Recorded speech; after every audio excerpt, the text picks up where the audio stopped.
Every crime tells a story, and every story deserves to be heard. For more true crime stories, kindly hit that subscribe button and turn on notifications so you never miss a new episode. Let's dive into the episode 2 of our story. As it continues, by the second week, the media's focus sharpened. Tabloids splashed lurid headlines across their covers. Widow at the center of doctor's mysterious death. Behind closed doors, trouble in the Khashoggi marriage. Every aspect of Ghazal's life was dissected. Her past relationships, her finances, even her parenting. Strangers on social media speculated freely, some calling her a victim, others branding her a suspect without evidence. The weight of it all pressed on her chest until breathing itself felt like labor. Nights blurred into mornings, her body running on coffee and raw adrenaline. Sleep offered no escape, only dreams that replayed the morning she had found him lifeless, her hands pressing against his chest in vain. 2 weeks after the autopsy, detectives returned with a new piece of information. We've obtained toxicology reports from additional testing, Detective Morales explained, his expression unreadable. The sedative found in your husband's system isn't one that would typically be prescribed in the US. It's rare, harder to get. We're looking into how he might have obtained it. The words hit Ghazal like a blow. If the drug was rare, if Hamid hadn't had access to it, then someone else had to have placed it there. But who? A patient with a grudge? A colleague threatened by his success? Someone from their personal lives? The possibilities stretched endlessly, each one more terrifying than the last. And as the questions deepened, so too did the suspicion, circling tighter and tighter around Ghazal herself. When the day of Hamid's funeral arrived, the weight of the investigation loomed over the service like a shadow. Friends and family gathered, their faces etched with sorrow, but beneath the grief lingered unease. Whispers followed Ghazal wherever she walked. Some embraced her with genuine compassion. Others avoided her gaze, as though her very presence tainted the air with suspicion. As she stood by the graveside, clutching her daughter's hand, she felt as though the ground itself had been pulled from beneath her. She was saying goodbye not only to her husband, but to the life they had built together. The safety, the certainty, the fragile hope for a future that no longer existed. And in the distance, the media waited, their cameras ready to capture her every tear, every glance, every tremor of her hand. For them, her grief was not private. It was spectacle.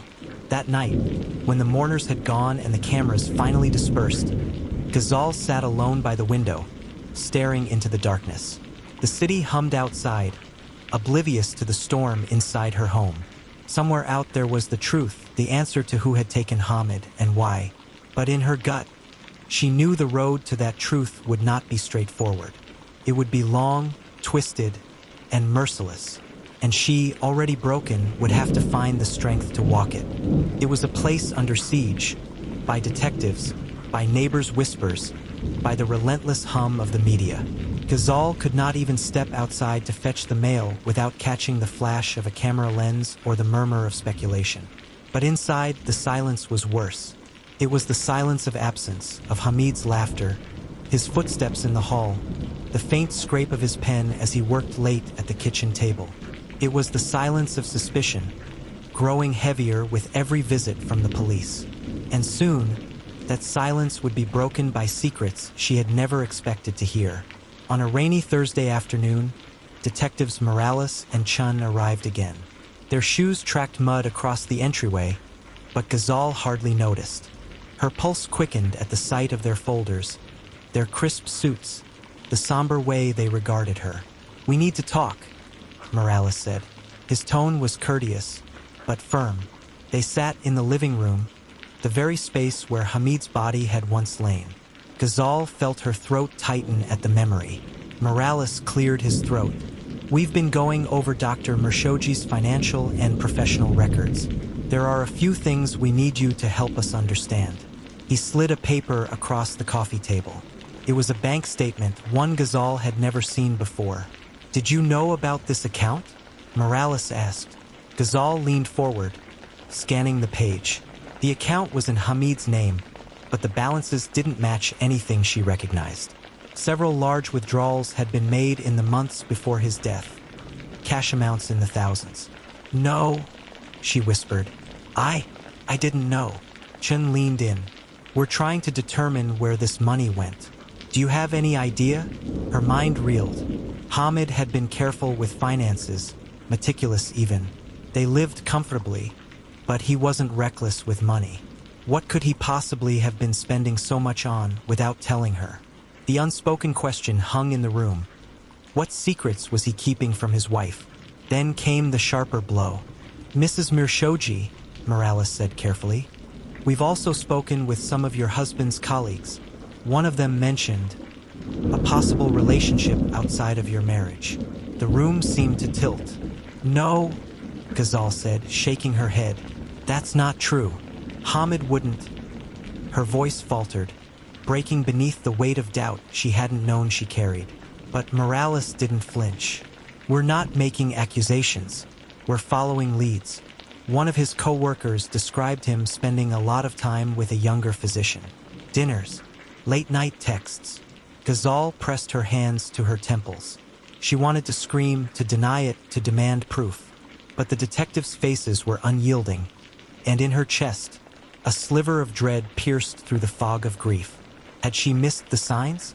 Had Hamid been living another life? One she never saw, one hidden behind the smile he gave her at breakfast each morning? As the conversation grew heavier, a small voice cut through the air. "Mommy?" Their daughter stood in the doorway, clutching her stuffed animal, her eyes wide with fear. She had overheard enough to understand the tension, if not the details. Chun softened, offering the girl a faint smile, but Ghazal's heart cracked. This was not just her burden anymore.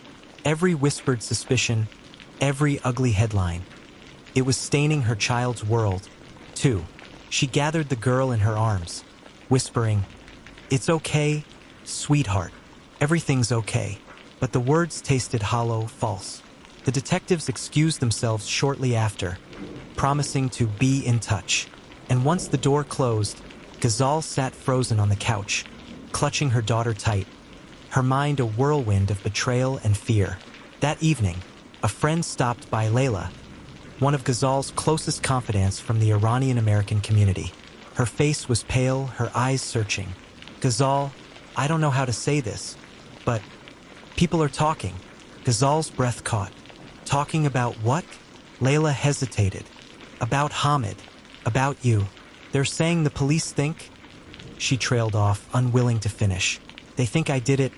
Ghazal spat, her voice sharp with bitterness. Layla reached for her hand. "I don't believe that. But others, they see the news, the headlines. They want someone to blame." Tears burned in Ghazal's eyes. She had lost her husband, and now, piece by piece, she was losing her community too.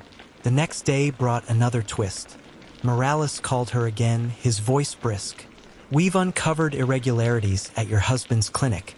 Prescription records that don't match his patient logs. Large orders for medications that weren't accounted for. One of them is the sedative found in his system." The words struck like a thunderclap. "You're saying he ordered it himself?" Ghazal asked, disbelief in her tone. "We don't know yet," Morales replied. "But it raises questions." Questions, indeed. Had Hamid been involved in something illegal? Was someone using his credentials without his knowledge? Or was there a darker truth?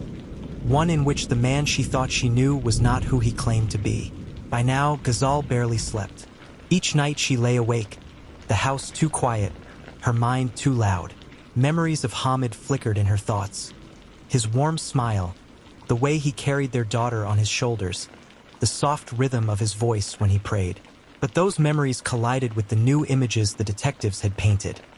Secret bank accounts, whispers of an affair, the possibility of illegal prescriptions. Who had she been married to? A devoted husband and father, or a man hiding secrets that ultimately cost him his life? The contradiction gnawed at her soul, leaving her adrift in doubt and despair. The media seized on the new revelations. Doctor's death linked to mysterious prescriptions. Investigators probe financial secrets of prominent LA physician. Did love turn to betrayal? The headlines stoked speculation. Some called Hamid a victim of foul play. Others painted him as a man whose double life had finally caught up with him. And through it all, Ghazal's name appeared again and again, sometimes as the grieving widow, sometimes as the possible culprit. Her phone buzzed constantly with calls and texts. Some were kind, offering prayers. Others were cruel, accusing her of things she had never done. Each message was another crack in her already fragile spirit. Late one evening, as she scrolled numbly through the news on her phone, she stumbled upon an online article that froze her in place. Anonymous source suggests widow may have known more than she claims. Her breath caught in her throat. The article quoted an unnamed close associate who hinted at marital problems, financial disputes, and tensions that might have provided a motive. The words blurred as tears filled her eyes. Someone close to them, someone they had trusted, was feeding her pain to the press. And suddenly, she realized the terrible truth. She wasn't just fighting grief anymore. She was fighting for her reputation, for her freedom, for the right to be seen as something other than a suspect in her husband's death. That night, after putting her daughter to bed, Ghazal stood by the window, staring at the streetlights flickering in the rain. In the reflection of the glass, she saw a woman she barely recognized, tired, hollow-eyed, carrying the weight of a tragedy that was no longer hers alone. She whispered into the empty room, as though Hamid could hear her still. "Why, Hamid? Why didn't you tell me? Why did you leave me with all of this?" But the night gave no answer. Only the rain, tapping against the glass, steady and merciless. The sun had set hours ago, but Ghazal sat wide awake on the couch, her body numb, her mind restless. Shadows stretched long across the living room walls, and the house creaked with the unsettling weight of emptiness. Sleep had become a stranger. Every sound outside made her flinch. A car slowing near the house, a door slamming in the distance. Once, she swore she heard footsteps near the side gate. She rushed to the window only to find nothing but wind stirring the trees. She was no longer just mourning Hamid. She was waiting for the next knock, the next headline, the next piece of devastating news that would drag her further into the abyss. And tonight it came. At 9:42 p.m., headlights washed over the front windows. Ghazal froze. Seconds later, a firm knock rattled the door. Through the peephole, she saw them, Detectives Morales and Chun. Her stomach tightened. Late-night visits rarely brought good news. She opened the door anyway, clutching her robe around her shoulders. "We're sorry to come at this hour," Morales said, stepping inside. "But there have been developments." His voice was grave, his eyes shadowed with something heavier than routine procedure. They settled at the dining table. Chun opened a folder thick with papers. "Mrs. Mershoji, we received the toxicology analysis back from the state lab. It confirms what we suspected. Your husband's death was caused by a lethal dose of propofol, a powerful anesthetic." Ghazal swallowed hard. She had heard the word before. She remembered it from medical shows, from Michael Jackson's infamous case. But hearing it now, tied to Hamid's death, sent a chill down her spine. "This isn't something a layperson would have easy access to," Chun continued. "It requires medical credentials." Her breath caught. "You think someone from the clinic?" Morales nodded slightly. "That's one possibility." But then he slid another photo across the table. A small plastic vial, labeled with a batch number. "This was recovered from a locked cabinet at your home. Can you explain why it was there?" Ghazal's heart hammered. She stared at the photo, recognition colliding with confusion. "That's not mine," she said quickly. "I've never seen that before." "It was found in the garage," Morales said, watching her closely. "Inside a box of medical supplies. The box had both your fingerprints and your husband's on it." Her voice cracked. "He must have brought it home from the clinic. I swear, I don't know why it was there." Chun leaned forward. "Mrs. Mershoji, can anyone else access your garage? Family? Neighbors? Repairmen?" "Yes, of course," she answered desperately. "But Hamid handled those things. He was always organizing supplies. I didn't touch any of that." The detectives exchanged a glance, silent, but weighted with meaning. By now, the shape of their suspicions was undeniable. Ghazal felt it pressing down on her chest, suffocating. She wanted to scream, to demand they stop looking at her as though she had slipped poison into her husband's veins. "Do you think I killed him?" she finally blurted. Her voice echoed, fragile but fierce. Morales hesitated. "We're keeping all options open, but you were here. You had access. And now, we found the very substance that killed him inside your house." Tears spilled down her cheeks. "He was my life, my partner. I begged him to come home early the night he died. Why would I beg him to live if I wanted him dead?" Chen's gaze softened, but her words remained cold. Sometimes motives aren't so clear. Marital strain, finances, infidelity. People act out of desperation. The implication cut deeper than any knife. After the detectives left, Ghazal sank to the floor, trembling. She called Layla, who arrived within minutes, her face pale with worry. "You can't keep doing this alone," Layla insisted. "You need a lawyer."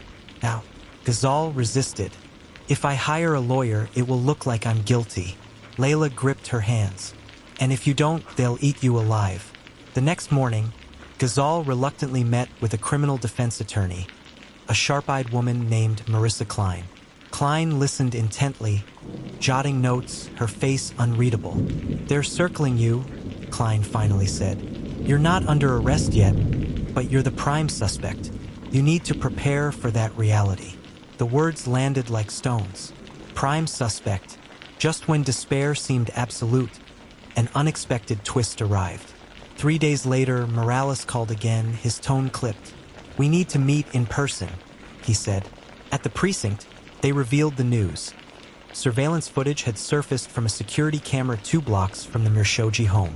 The footage, time-stamped the night of Hamid's death, showed a shadowy figure in a hooded sweatshirt entering the side gate of the property at 10:16 p.m. Not Ghazal, not anyone she recognized. The grainy video was far from conclusive, but it shattered the tidy narrative of a wife killing her husband in cold blood. Someone else had been there, someone who didn't belong. When Ghazal saw the footage, a sob escaped her lips. Relief, fear, and renewed grief collided in her chest. "You see," she whispered, "it wasn't me." But Morales remained cautious. "It raises new questions. Who was this person? Why were they there? And did your husband know them?" Chun added, "It could be connected to the financial records, the prescriptions, or it could be personal. Until we know, the investigation remains open." Still, for the first time in weeks, Ghazal felt the faintest glimmer of hope. The truth was out there somewhere, and now there was proof she wasn't alone in that house of secrets. Hope, however, didn't silence the storm outside. The media latched onto the hooded stranger, but not as salvation. Instead, headlines spun it into fresh scandal. Mystery figure caught on camera in doctor's death. Widow's story complicated by new surveillance footage. Murder for hire? Investigators explore shocking possibility. Neighbors whispered louder. Friends kept their distance. Even some family members began to question her innocence. Ghazal realized with dread that truth was not enough. In the court of public opinion, she had already been tried and condemned. Alone again, that night, as her daughter slept, Ghazal sat at the kitchen table, staring at the grainy, still image of the hooded figure printed from the footage. She traced the outline with her fingertip, whispering into the dark. "Who are you? And why did you take him from us?" The figure offered no answers, only the haunting reminder that while suspicion pressed on her shoulders, the real killer might still be free, watching, waiting, hidden in plain sight. And for the first time, a terrifying thought crept into her mind. What if they come back? The footage was grainy, almost useless to the untrained eye. But for the detectives, it was both a breakthrough and a curse, a crack in the case that led to more shadows than light. The hooded figure moved with deliberate pace, slipping through the Mirshoji side gate at precisely 10:16 p.m. The timestamp was indisputable. Hamid was already dead or dying by then. It was the first undeniable evidence that someone besides Ghazal had been on the property that night. Yet instead of clearing her, the discovery threw her life into deeper chaos. In the cramped detective bullpen downtown, Morales and Chun replayed the video over and over. Each time, they noticed something new. The tilt of the figure's head, the slight limp in the right leg, the glint of metal near the wrist. Morales muttered under his breath, "Not random. This isn't some kid sneaking through a backyard. This person came with purpose." Chun leaned closer. "And look here, right before the figure goes out of frame." She paused the video, zoomed in. A faint blur, almost indistinguishable, but clear enough if you knew what to look for. Gloves. Morales nodded grimly. They came prepared. Whoever this is, they didn't want to leave prints. When Ghazal saw the still images, she felt both vindicated and tormented. This proves someone else was there. She pleaded to her attorney, Marissa Klein. "They can't keep treating me like a murderer now."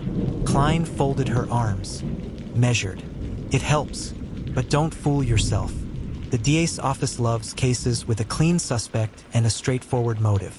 A grainy video won't erase the fact that you had opportunity, access, and now found medication tied to the murder." "So what does this mean for me?" Ghazal asked, her voice trembling. Klein sighed. "It means we have a fight on our hands. And the fight isn't just against the police, it's against perception." The press latched onto the hooded intruder with ravenous delight. News stations played the clip on a loop, analysts speculating endlessly. Was it a hired killer? A jealous rival? A burglar who stumbled into something bigger?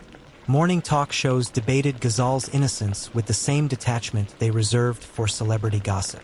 Neighbors became pseudo-experts, whispering to reporters about late-night arguments they had definitely overheard, even if they hadn't. One headline captured the mood cruelly: "Murder, marriage, and mystery." Was the widow complicit? Ghazal stopped going to the grocery store, stopped attending community events. Even her daughter, once shielded from the storm, overheard classmates whispering ugly things. Behind the scenes, the investigation fractured into two competing theories. The domestic theory: Ghazal, overwhelmed by grief, finances, or resentment, had poisoned her husband, later claiming innocence when cornered, and the intruder theory: a shadowy outsider, possibly tied to Hamid's clinic, finances, or personal life, had slipped in and administered the fatal dose. Detectives leaned between both. Morales remained skeptical of Ghazal but admitted the intruder complicated things. Chen, meanwhile, began to suspect the truth was tangled. Perhaps both theories were connected. The LAPD's tech team combed through surrounding cameras, traffic lights, gas stations, storefronts. Slowly, a partial trail emerged. At 9:48 p.m., a camera at a convenience store caught the same hooded figure walking briskly down the sidewalk, hands in pockets. The limp was faint but noticeable. By 10:02, another camera picked them up 2 blocks closer to the Mershoji home. Then nothing. They disappeared into the suburban maze. Morales tapped the screen. "Somebody knows this gate. Somebody knows this person. We need the public's eyes." A press release went out asking for tips. As detectives dug deeper, troubling patterns began to surface. At the clinic where Hamid worked, rumors circulated about irregularities. Insurance claims flagged for review, prescriptions logged under questionable names. A staff member anonymously told police that Hamid had recently cut ties with someone who didn't take it well. Chan scribbled in her notebook, "Angry associate? Former partner? Patient with a grudge?" It was no longer just a domestic tragedy. It had the stench of something larger, darker. But for Ghazal, the revelations were unbearable. One evening, she sat at the kitchen table with Layla, tears streaming down her face. "I can't keep doing this, Layla. Every day, I wake up hoping they'll clear me, and every night I go to bed wondering if I'll be arrested in the morning. I didn't kill him, but it doesn't matter. No one believes me." Layla squeezed her hand. "The truth will come out. It always does." Ghazal looked away, her voice hollow. "Does it? Or does the truth just get buried under what people want to believe?"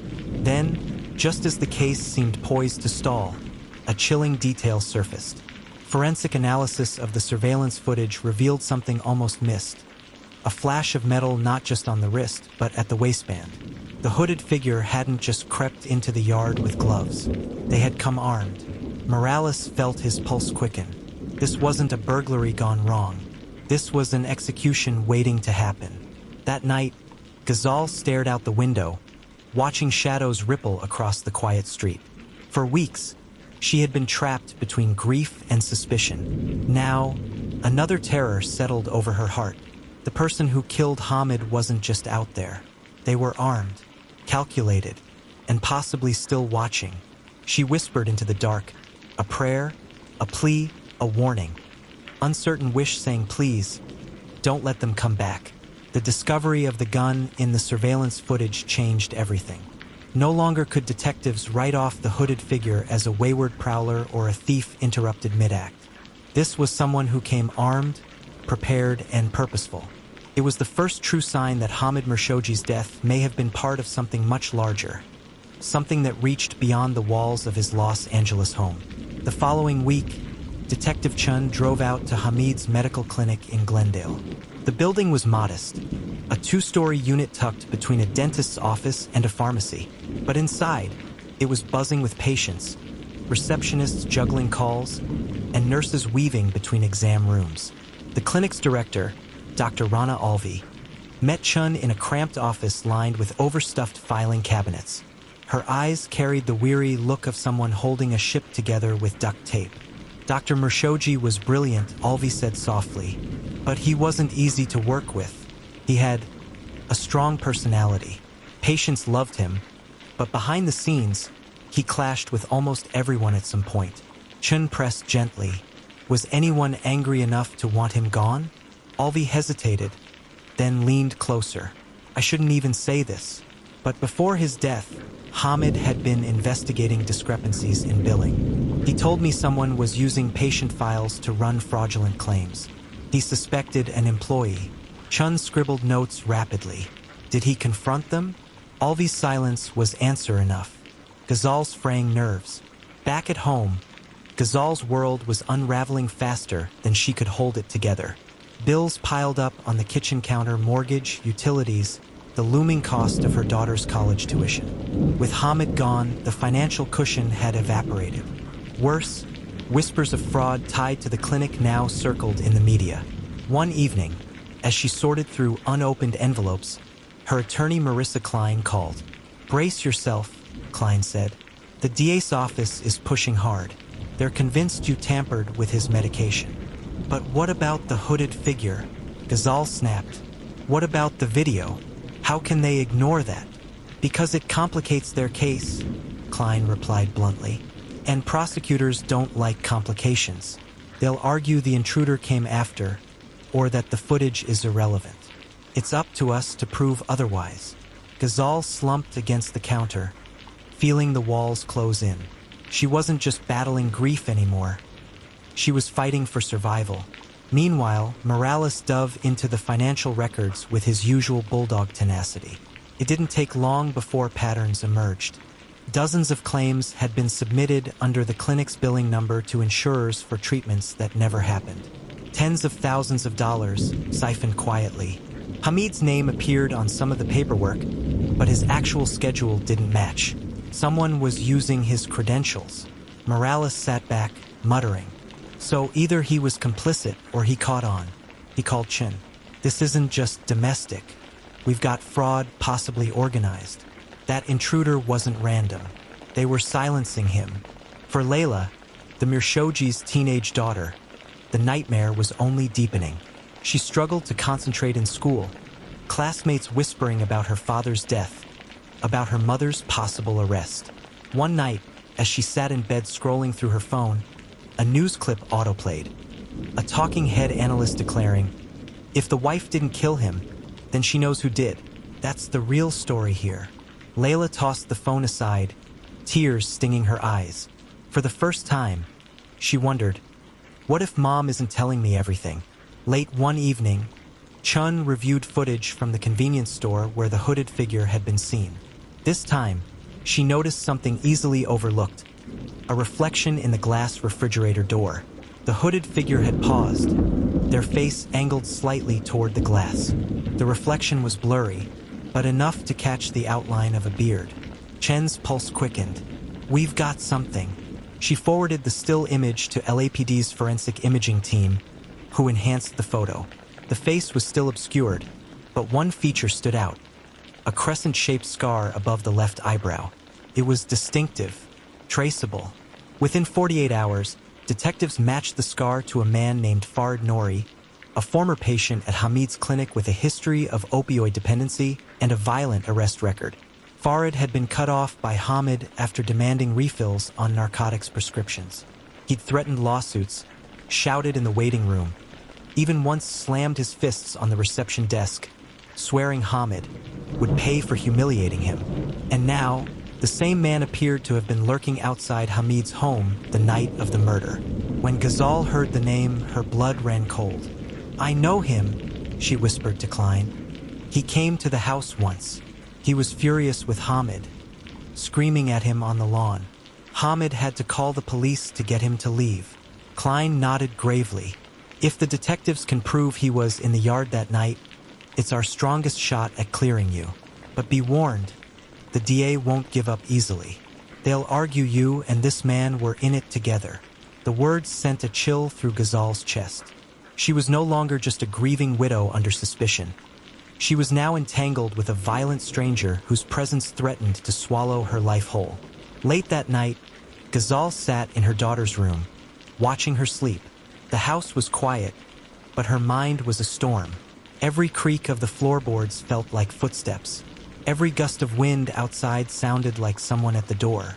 She whispered to herself, a fragile vow: "I will not let him destroy what's left of us.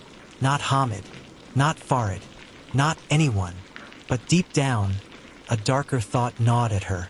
What if Farid wasn't acting alone? The name Farid Nouri shifted the investigation from shadows into sharper focus. For weeks, detectives had wrestled with faceless possibilities. A hooded figure, whispers of fraud, vague suspicions surrounding Ghazal. Now, finally, they had a person, a scar, and a past filled with rage. But suspects were slippery things. For every lead that tightened the noose, there was always the risk of chasing ghosts. Detectives Chun and Morales tracked Farid's last known address to a rundown apartment complex in Van Nuys. The building sagged under years of neglect, graffiti on stucco walls, chain link fences bent and rusted, the faint reek of stale smoke clinging to the stairwell. The landlord, a thin man with nicotine-stained fingers, shrugged when they showed him Farid's photo. "Haven't seen him in weeks. Comes and goes, but he's trouble. Cops were here last year when he got into a fight in the parking lot. Broke some guy's jaw." Morales frowned. "Still paying rent?" "Sometimes," the landlord said. "Mostly cash. Last envelope was dropped off 3 days ago. Didn't see who put it in the box." It was enough to keep the trail warm. While detectives searched, Ghazal tried to hold her home together.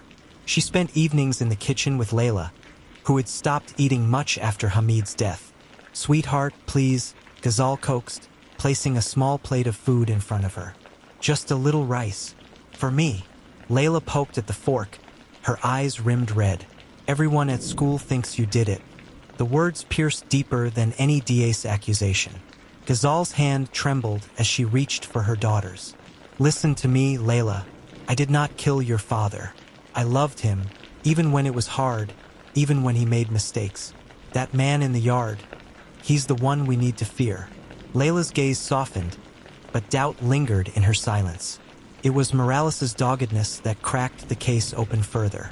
He pulled Farid's financials, what little there were, and spotted a deposit that didn't fit. $5,000 cash wired into his account just days before Hamid's death. The sender was hidden behind a shell company registered in Nevada. "Somebody paid this guy," Morales muttered, slapping the report onto Chen's desk. This wasn't just revenge. He was hired. Chen leaned back, tension carving lines into her forehead, which means this goes deeper than one angry patient. That weekend, detectives staked out a dingy 24-hour diner off Sepulveda Boulevard, where Farid was rumored to show up. They sat in an unmarked SUV, sipping burnt coffee as neon lights flickered above the lot. At 2:17 a.m., he appeared. Farid shuffled across the parking lot, hood up, shoulders hunched, beard scruffy. Even from a distance, the crescent scar above his eyebrow was unmistakable. "Got you," Morales whispered. They waited until he slid into a booth and ordered food, then moved in. "Farid Nori," Chun announced, flashing her badge. "We need to talk."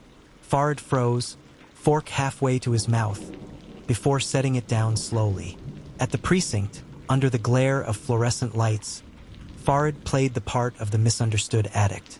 "I didn't kill no doctor," he said, voice trembling between defiance and fear. "Yeah, I was mad at him. He cut me off, treated me like trash. But I wasn't anywhere near his house that night." Chun slid a photo across the table, the enhanced still from the convenience store. His reflection, his scar. "Funny," she said, "because this looks a lot like you." Farid's eyes darted to the image, then back to the detectives. His breathing quickened.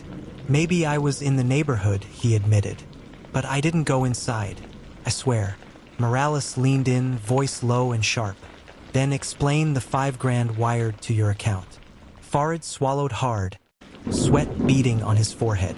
I don't know what you're talking about." Chun slammed a folder shut. "Here's the thing, Farid. We don't think you pulled the trigger. We think someone paid you to scare him, maybe rough him up. And when he ended up dead, you panicked."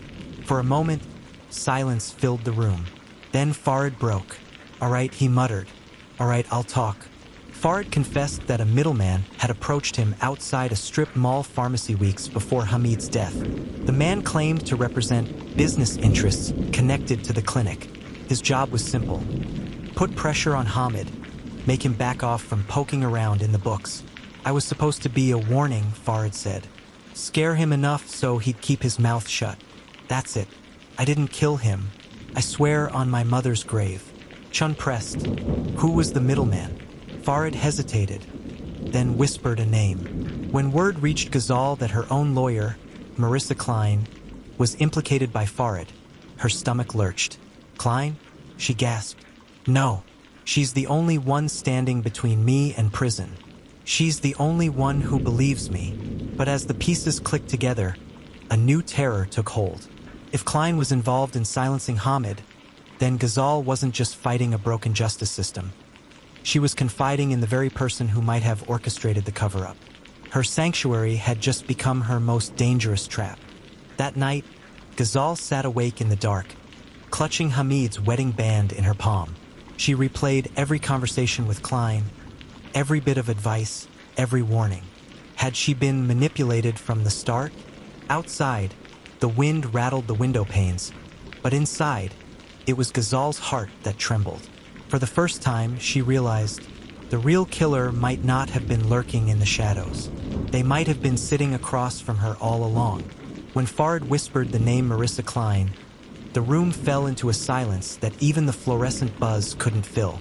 Detectives Chan and Morales exchanged a look, half disbelief, half grim recognition. That evening, Chun replayed the interrogation tape alone in her office. Farid's voice cracked with fear, his hands trembling as he described the middleman who'd handed him cash and instructions. He hadn't named Klein lightly. "She said she worked for his clinic sometimes," Farid muttered on the recording. "Said Hamid was making trouble, poking his nose where it didn't belong. Told me to scare him, not kill him. I didn't shoot him. I didn't." Chun paused the tape. If Farid was telling the truth, then Ghazal's defense attorney wasn't just representing her. She might be actively shaping the case's outcome. At home, Ghazal wrestled with the revelation. She sat at her kitchen table, Klein's business card lying like a curse in front of her. Klein had been her lifeline, the calm voice in a storm, the strategist promising to dismantle the prosecution's case. But now, every piece of advice Klein had given seemed poisoned by suspicion. Had Klein deliberately kept her quiet about Hamid's finances? Had she discouraged Ghazal from demanding transparency? Layla padded into the room in her pajamas, rubbing her eyes. "Mom, are you crying?" Ghazal quickly wiped her cheeks. "No, darling. Just just thinking about your father.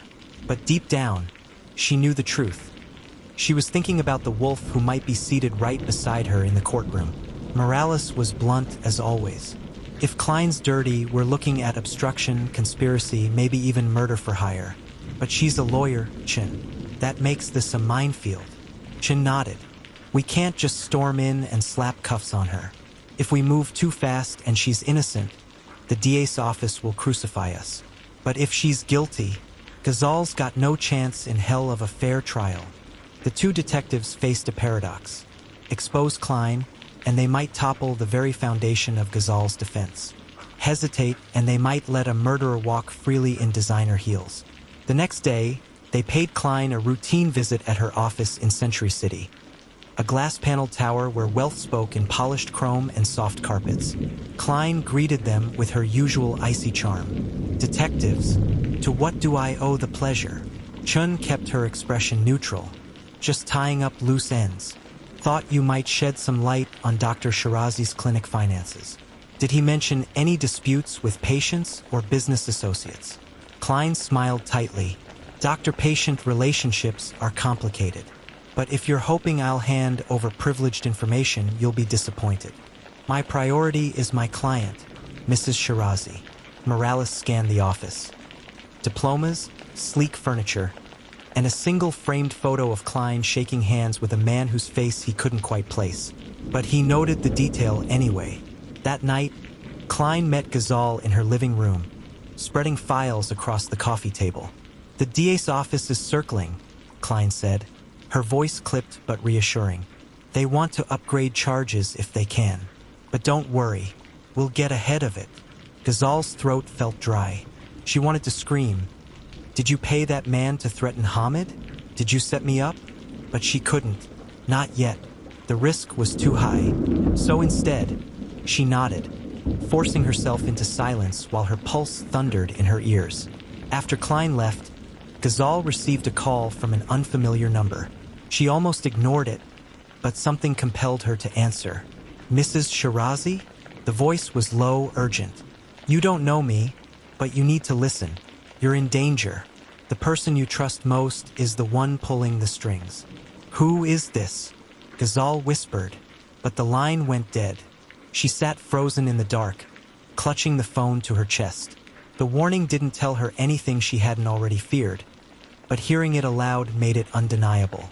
Meanwhile, Morales kept thinking about that photo on Klein's shelf. It nagged at him like an itch he couldn't scratch. Late that night, he pulled up databases, cross-referencing every frame of footage, every known associate tied to Hamid's clinic. The man in the photo with Klein was none other than Dr. Nicholas Vaziri, Hamid's former business partner, the very man who'd sued him years earlier in a bitter falling out over prescription practices. The past was no longer just echoing. It was colliding violently with the present. By dawn, the detectives had a new theory. Klein wasn't acting alone. She was a bridge, connecting the disgruntled ex-partner, the corrupt underbelly of the clinic, and the hired hand with a scar above his brow. But if Ghazal was right in the middle of that web, she wasn't just a widow anymore. She was bait, dangling at the center of a conspiracy that could devour her whole. And the noose was tightening. The city was just waking when Ghazal slipped into her car, a hoodie pulled tight over her hair. She couldn't sleep after the mysterious call. Every creak in the house, every shadow under the streetlight outside her window, seemed to whisper the same thing. You can't trust anyone, not even the one sitting across the table from you. If Marissa Klein really was connected to Hamid's death, then Ghazal couldn't sit by and wait for the system to save her. She had to act. She started small. At dawn, she drove to Klein's Century City tower, parking across the street. The lobby was all glass and marble, a shrine to money and power. From her seat in the car, she watched Klein stride in at precisely 8:15 a.m., heels clicking, suit sharp, coffee in hand. Ghazal scribbled it down. Patterns mattered. Habits mattered. Hamid had always said, if you want to understand someone, watch them when they think no one's looking. Her hands shook as she closed her notebook. She had no training for this, no badge, no authority. Just suspicion, desperation, and a gut instinct that she was being played like a violin. Across town, Morales tossed a file onto Chen's desk. "I found the guy in Klein's photo. Vaziri. Remember him?" Chen frowned, scanning the old case notes. Dr. Nicholas Vaziri, former partner in Hamid's clinic. Lawsuits, allegations of pill mill activity, accusations that Hamid tried to blow the whistle. "Jesus," Chen muttered. If Vaziri was dirty, and Hamid was threatening to expose him, that's motive on a silver platter. Chen tapped the edge of the file.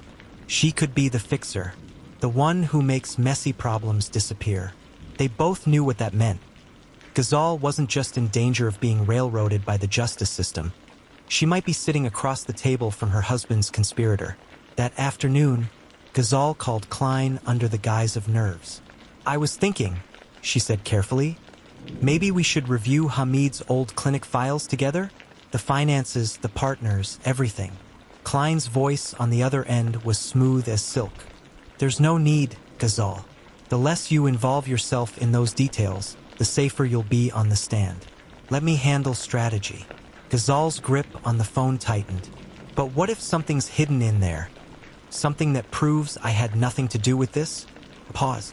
Then Klein's tone shifted, softer but colder. "Trust me, Ghazal.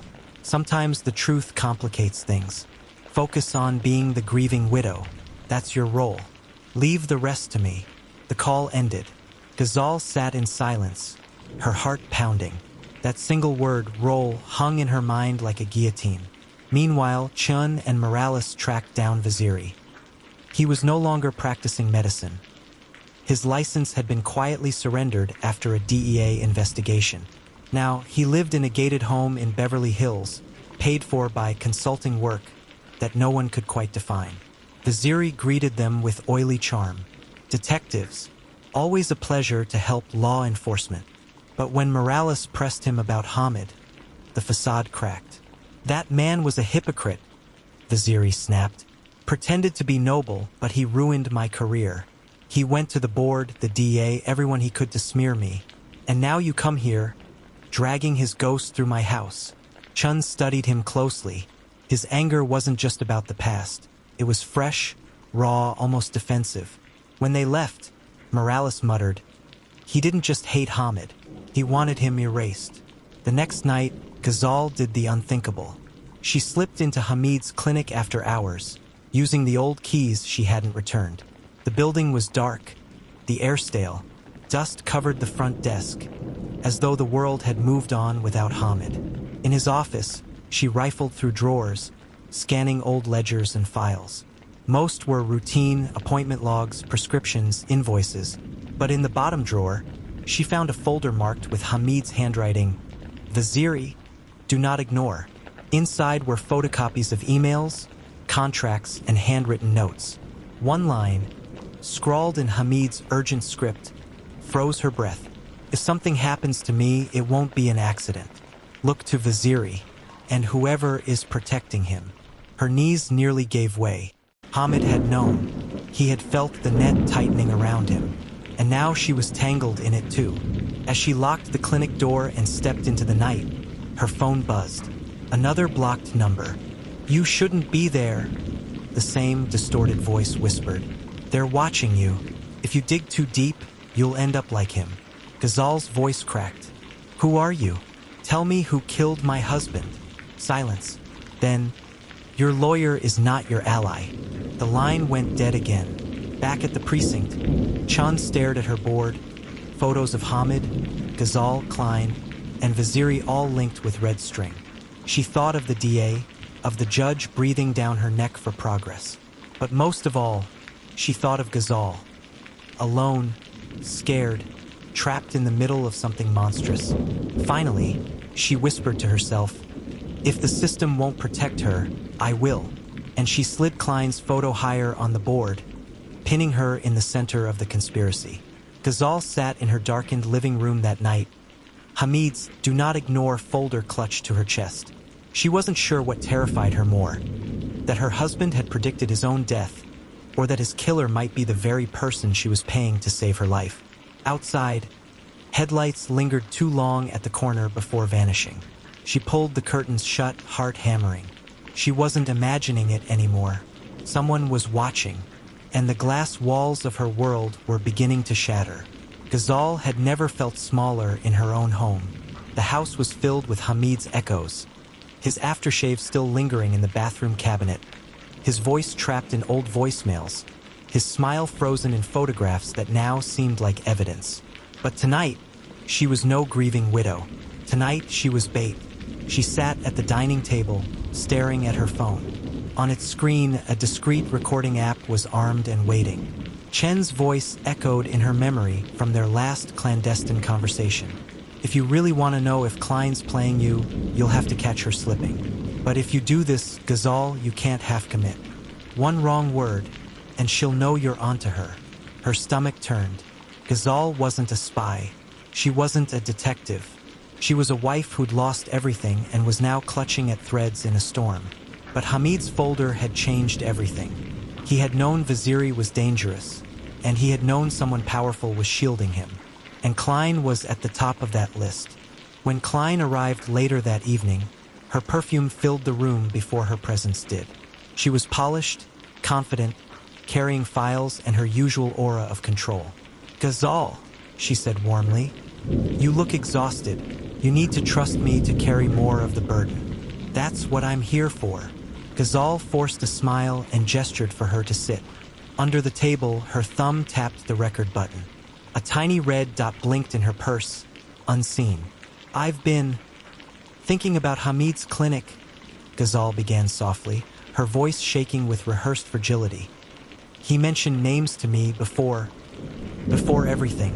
Vaziri, others. Did you know him?" Klein's expression flickered, just for a moment. Of course, everyone in Hamid's professional circle knew Vaziri. Why? He wasn't clean, was he? Ghazal pressed, pretending to be naive. "Hamid told me things that made him afraid." Klein's jaw tightened. She leaned forward, voice low. "Listen to me carefully. Whatever Hamid thought he knew, whatever he may have hinted at, it's dangerous. Dangerous for him, and dangerous for you. Don't repeat his mistakes." The words chilled Ghazal to the bone. Ghazal swallowed hard. But if someone wanted Hamid gone because he was going to expose something... She paused, feigning tears. "Doesn't that mean I could be next?" Klein reached across the table, her hand warm but firm over Ghazal's. "You will be safe as long as you let me handle the strategy. Forget Vaziri. Forget Hamid's paranoia. Trials aren't about truth. They're about narrative. And the narrative is that you are a devoted wife, blindsided by tragedy. Even if that means burying what Hamid was fighting for?" Ghazal whispered. Klein's smile was faint, but it never reached her eyes. Sometimes justice requires sacrifice. The room felt like it shrank around Ghazal. Every word dripped like acid into her chest. The app was still recording, capturing every syllable. While Ghazal played her dangerous game, Morales sat in a dimly lit records room downtown, combing through financial disclosures tied to Vaziri's consulting firms. She froze when a pattern emerged. Wire transfers, disguised through layers of shell companies, funneled into a legal account.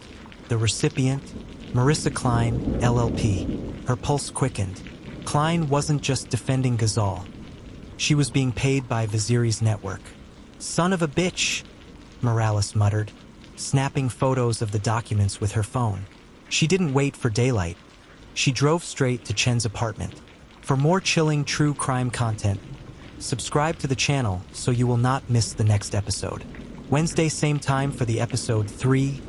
See you soon.